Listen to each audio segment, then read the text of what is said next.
So how are you going to make a diagnosis for cholelithiasis? First, obviously, you will suspect depending upon the history and the clinical examination. And there's some investigation that can help you. And the initial investigation would obviously the blood CP, blood count, and you will look up for the liver function test, and you will look up for the ALP, and you will look for the bilirubin level. So that can be obstructive jaundice, and you will look for the TLC count if the total leukocytic count is increased with an increase in the differential count or neutrophils, then that would be more increased as compared to the other things. Then the other investigations which can actually be very helpful is ultrasonography and CT scan. And if you talk about these ultrasonography, so there would be thickened gallbladder ball with the multiple calculi, or there can be if you're talking about the acute cholecystitis, so there can be pericholecystic fluid. So three important signs in ultrasonography are indicative for the acute cholecystitis. One, multiple calculi. Two, distended gallbladder wall thickness.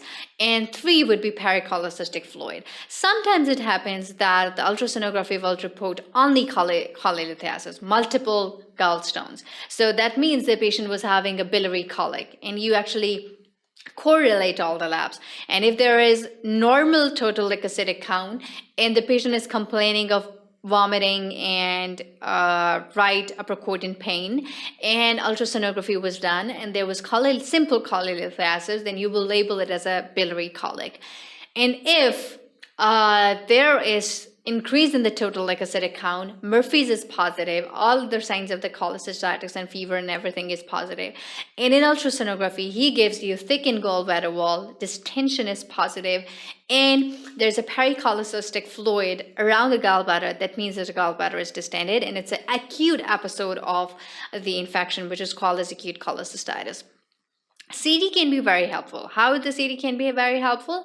Because it can tell you about the other viscera as well. It can tell you a status of common bile duct, extrahepatic and intrahepatic biliary channels, if they're dilated or not. If the intrahepatic biliary channels and extrahepatic biliary channels are dilated, actually the CBD diameter, the normal CBD diameter is ranging somewhere between 7 to 8, and if 8 millimeter. And if it's increased than 8 millimeter, that means the CBD is distended. The stone is somewhere in the common bile duct. So this CT can help you making a diagnosis for the obstructive jaundice, acute cholangitis as well, because sometimes acute cholecystitis can be accompanied with acute pancreatitis or acute cholangitis or the obstructive jaundice. So these two investigations are really going to help you making a diagnosis. If the stone is in the gallbladder with all those pericholecystic, that means acute cholecystitis. But if the stone's all the way comes to the common bile duct, or it's somewhere in the hepatic channels as well, so there is obstructive jaundice, and you will think about acute cholangitis, and you will manage your patient accordingly. Then there are some other investigations, like if you're suspecting a stone in the common bile duct, like obstructive jaundice, you can go for magnetic resonance cholangiopancreatography, which is MRCP. So MRCP is only to it's diagnostic, it's not therapeutic. But if you do ERCP, which is endoscopic retropancreatic cholangiogram, so that means that's actually therapeutic and diagnostic, because you can actually you can visualize the stone with endoscope, and you can perform a stenting as well, which is performed by the gastroenterologist, and it's a kind of a therapeutic and a diagnostic modality. So start from the baselines, blood CP and all those things, and then just move on to the other invasive investigation. And for acute cholecystitis, ultrasound is enough, or CT is enough. For acute cholangitis and obstructive jaundice, then you have to go for MRCP and you have to go for ERCP.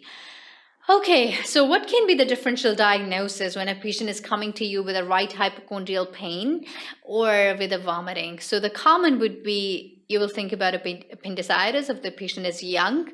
You'll think about perforated peptic ulcer, or you can think about If the pain is more centralized in the epigastrium, then you can think about acute pancreatitis.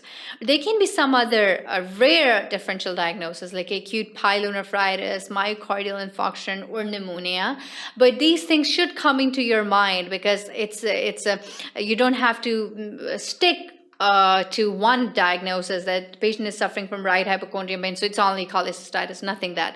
There can be acute appendicitis, there can be acute pancreatitis, there can be acute pyelonephritis because their presentation is similar to it, and you have to rule them out, rule in and rule out by the help of the test, and myocardial infarction and pneumonia, and you have to order for the chest x-ray as well. It's not going to help you with the perforation as well, but a lobar pneumonia can present to you with a right hypochondrial pain in especially the middle and the lower zone. So these are the differential diagnoses when you're that should come into your mind whenever you're examining a patient with a right hypochondrial pain.